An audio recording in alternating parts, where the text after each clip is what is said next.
Bienvenidos a la Biblioteca del Murciélago, este canal de juegos de rol y, por supuesto, de Mundo de Tinieblas. El día de hoy nos vamos a convertir en cazadores. Vamos a cazar monstruos. Corría el año 2000 cuando en mi país, Chile, tuve la fortuna de conocer la serie Buffy la Cazavampiros, que con su trama y personajes pronto me atraparon en un universo sumamente fascinante de criaturas sobrenaturales y quienes debían lidiar con ellas. Su protagonista, una rubia atractiva que rompía con los estándares de la época, cazando monstruos, siguiendo su destino, me provocó un interés sumamente profundo por la figura del cazador. Cerca de la misma época conocí a Blade, el cazavampiros, que además era medio vampiro, que nos mostraba una faceta más clandestina de esta particular figura de quien se dedica a combatir y destruir seres de la oscuridad. Pero pronto me daría cuenta que la figura del cazador era sumamente recurrente y le otorgaba a la humanidad esa sensación de control sobre lo desconocido. Podíamos horrorizarnos con los fantasmas o crear tecnología para atraparlos. Podríamos dejar que los monstruos nos atormentaran o podríamos enfrentarlos usando fuego contra fuego. Los juegos de rol no se exentan de esta fascinación por la figura de los cazadores, y es que en un mundo como el que presenta el juego de Vampiro la Mascarada, ¿acaso no es plausible imaginar que alguna de estas víctimas haya presenciado cómo la mascarada se rompía frente a ellos? ¿No era posible imaginar a un humano común y corriente, o quizás no tan común y corriente, buscando venganza contra la criatura que dejó seca a un ser querido, o que secuestró a su novia, o que concretó actos inefables para cualquier mente cuerda? El día de hoy vamos a revisar dos manuales.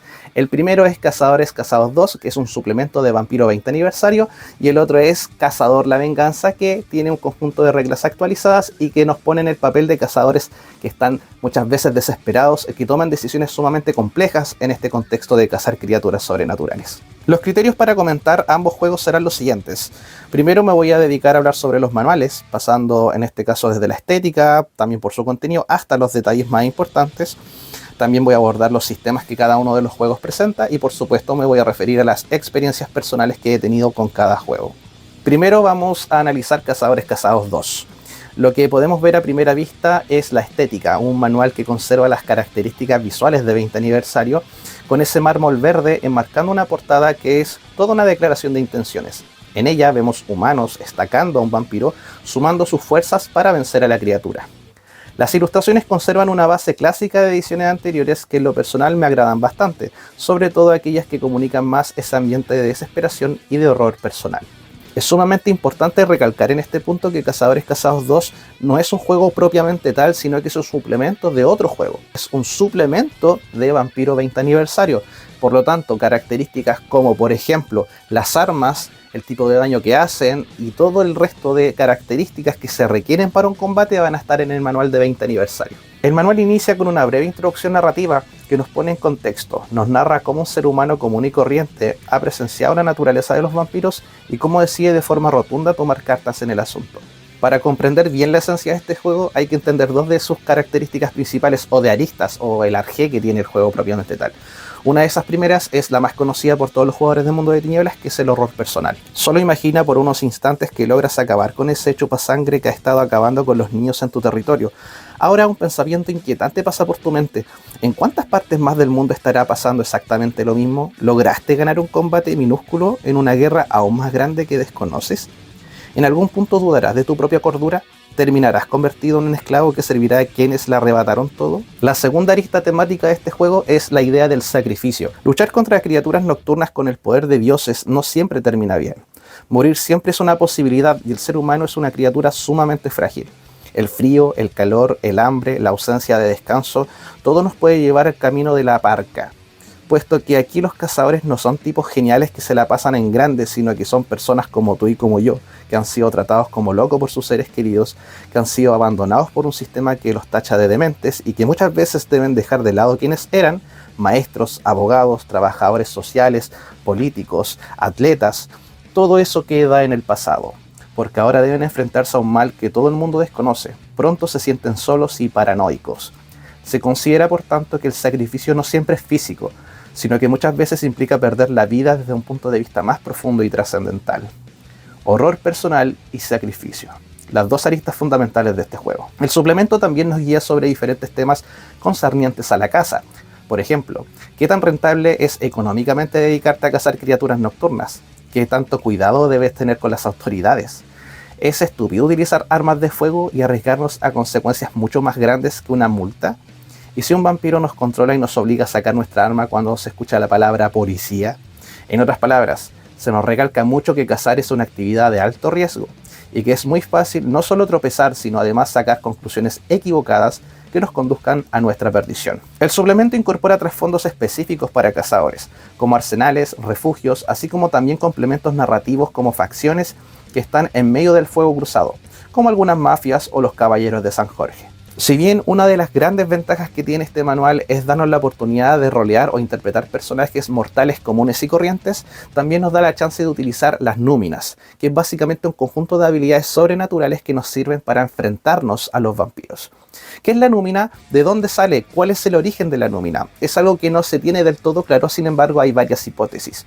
Algunas personas, o concretamente en el propio manual o en la propia idea ficticia que se está presentando, se plantea que los númina o la númina se presenta como una forma de respuesta inmune por parte de la humanidad hacia las criaturas que los están cazando. Algo así como, en este caso, lo que sucedería en el cuerpo humano ante la presencia de un virus o de alguna enfermedad. La númina se divide en tres categorías principales: las habilidades místicas otorgadas por rituales o hechizos, las habilidades psíquicas atribuidas al poder de la mente y por supuesto la fe verdadera, que para quienes juegan vampiro saben lo mortal que puede ser en posesión de alguien que además sabe luchar. Estas habilidades abren un abanico de posibilidades, pudiendo herir con fuego a un vástago sin tocarlo, maldiciendo a un enemigo, curando las heridas de un aliado, entre otros efectos diversos.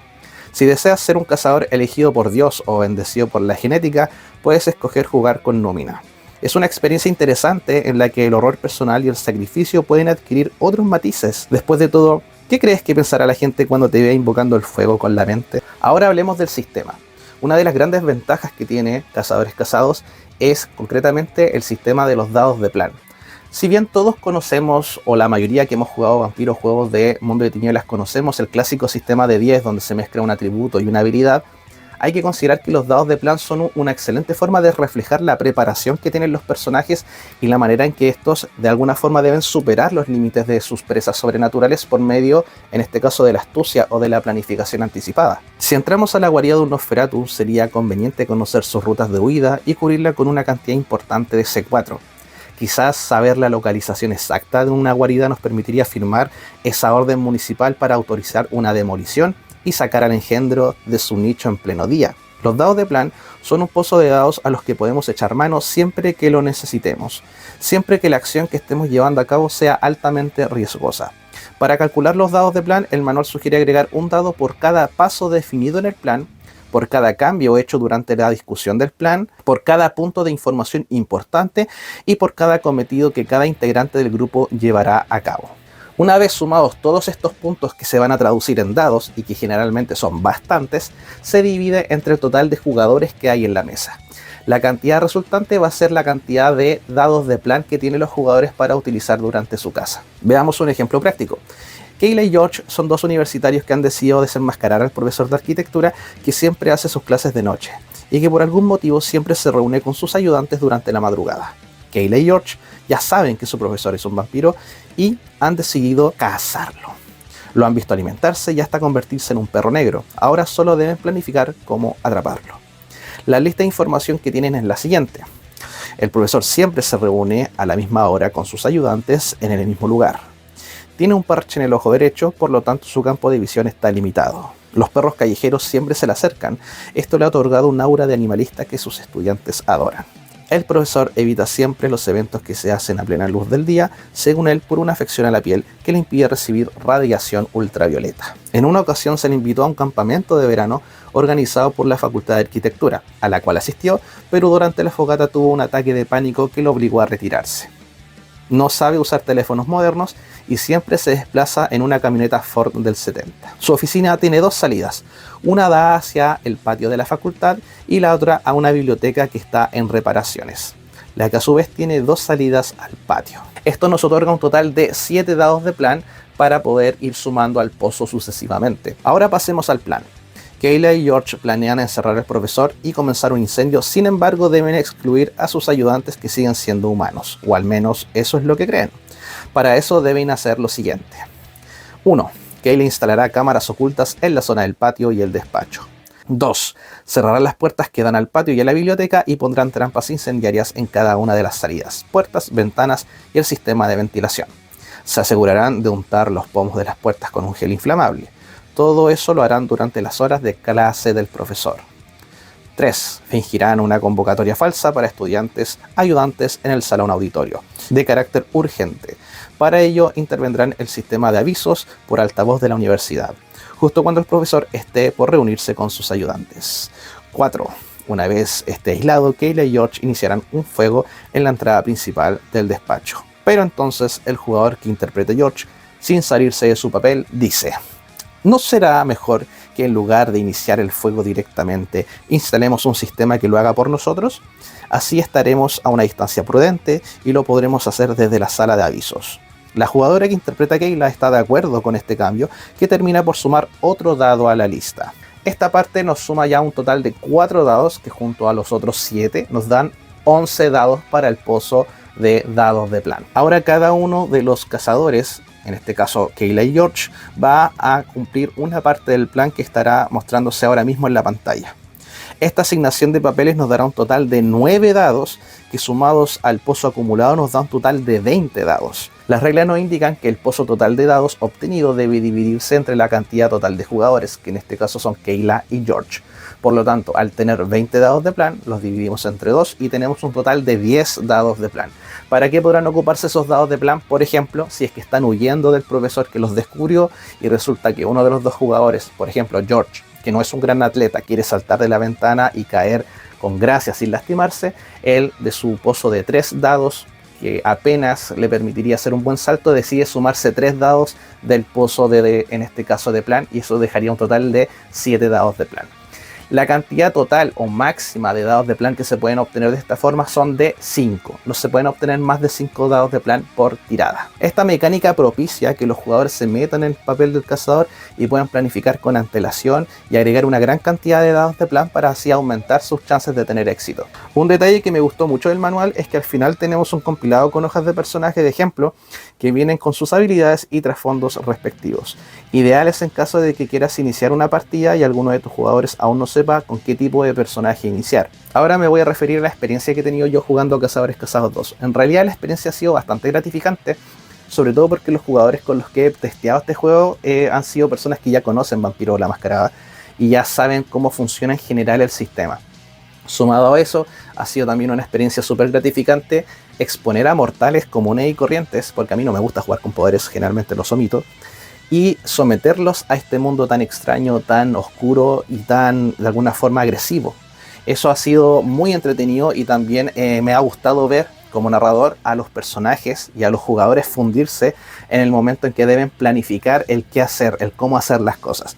Recopilar información, ser precavido, tener un plan B, todo ese tipo de cosas se ven muy bien reflejadas en este manual, en este suplemento de 20 aniversario. Así que si tienen la oportunidad de probarlo y si quieren ver cómo se siente, si quieren jugar y encarnar lo que sería un cazador de vampiros, este es un manual excelente para ello.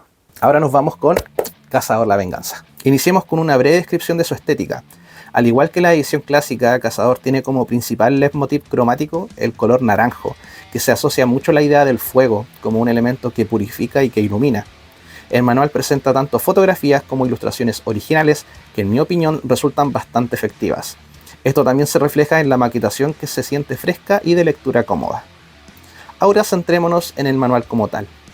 Esta nueva edición de Cazador la Venganza se diferencia del suplemento de Cazadores Casados 2 en un aspecto sumamente esencial. Aquí cazas vampiros, hombres lobos, fantasmas, magos, a tu abuela, lo que sea. Hasta puedes cazar a personajes de creepypasta si te sientes creativo. En este juego no hay nóminas exageradas ni poderes tan rotos. Lo más cercano que tendrás a esto son las habilidades de repeler, frustrar o sentir lo sobrenatural, que le otorgan un matiz místico a los personajes, pero aquí se hace más hincapié en términos de la desesperación y la desesperanza.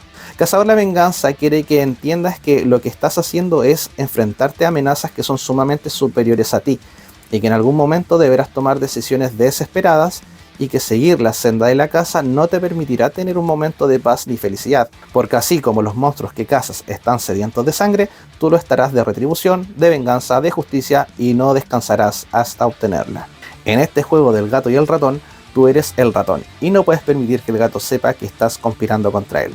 Debes mantener un perfil bajo, investigar sin que te noten, infiltrarte en una pandilla callejera con el riesgo de que el líder, un poderoso vampiro brulla, te descubra y te convierta en su merienda de medianoche. O que tu vecino raro de la granja se convierta en un monstruo peludo de 2 metros y haga carne picada a tu familia. En Cazador la Venganza, los cazadores siguen un credo o una forma de cazar, una motivación. Estos credos son los siguientes. Están los clandestinos, los emprendedores, los fieles, los inquisitivos y los marciales. Los clandestinos utilizan sus contactos en las calles, el mercado negro y su astucia para cazar. Los emprendedores utilizan tecnología y método científico para cazar a sus presas.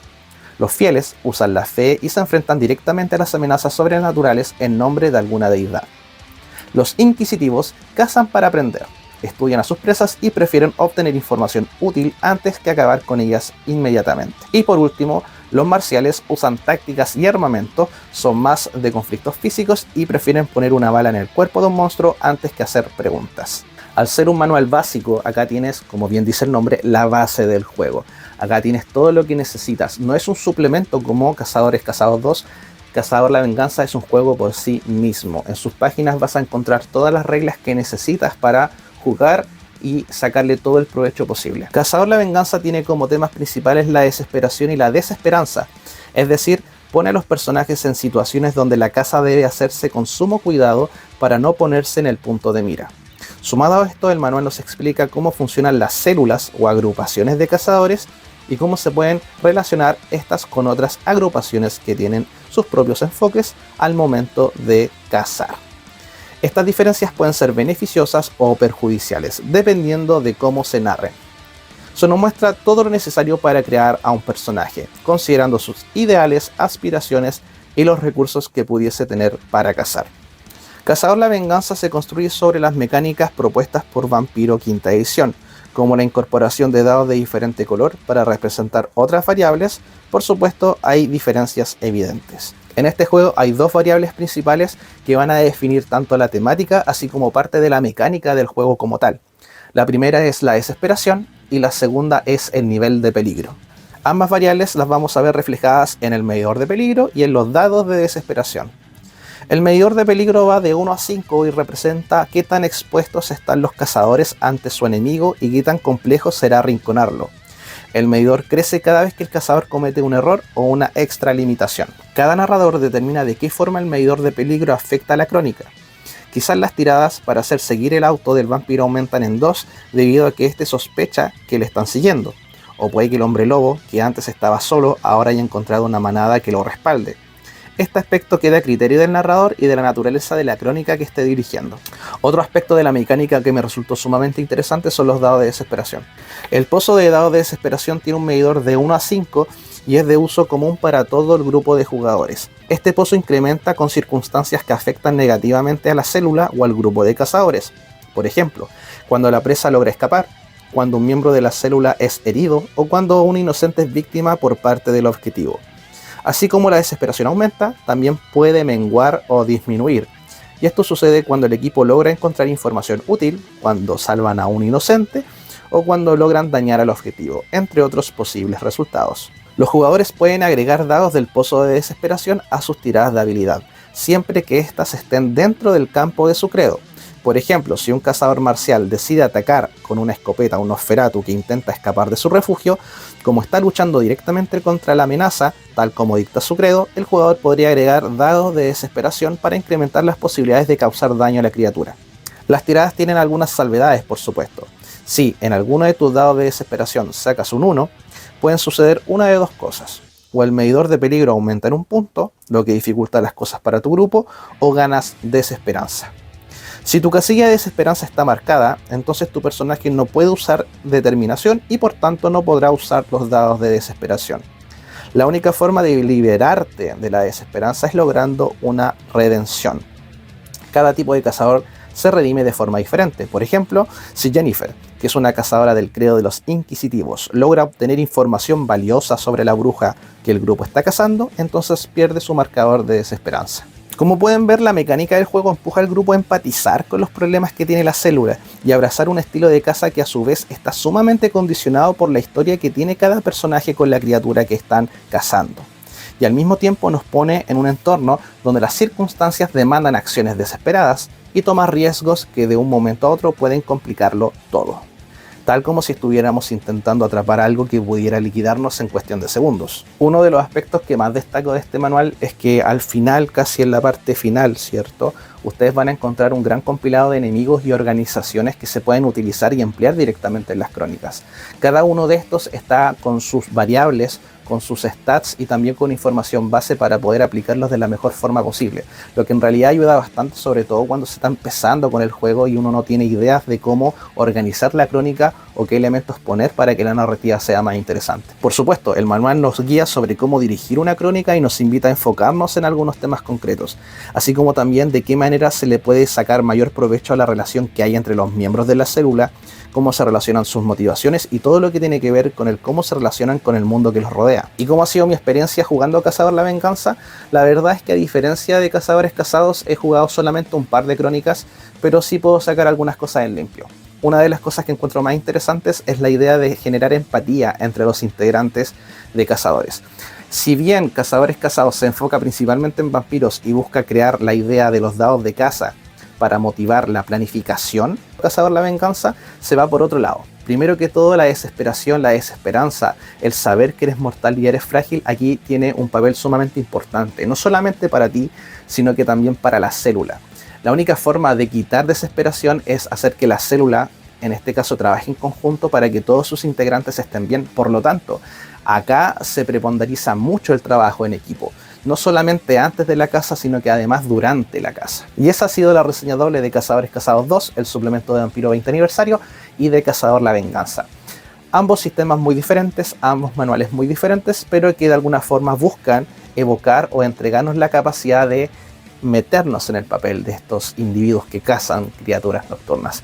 ¿Y a ti cuál te llama más la atención? Déjalo abajito en los comentarios. También si ya probaste alguno de estos juegos, también comenta ahí para poder leerte y después responder.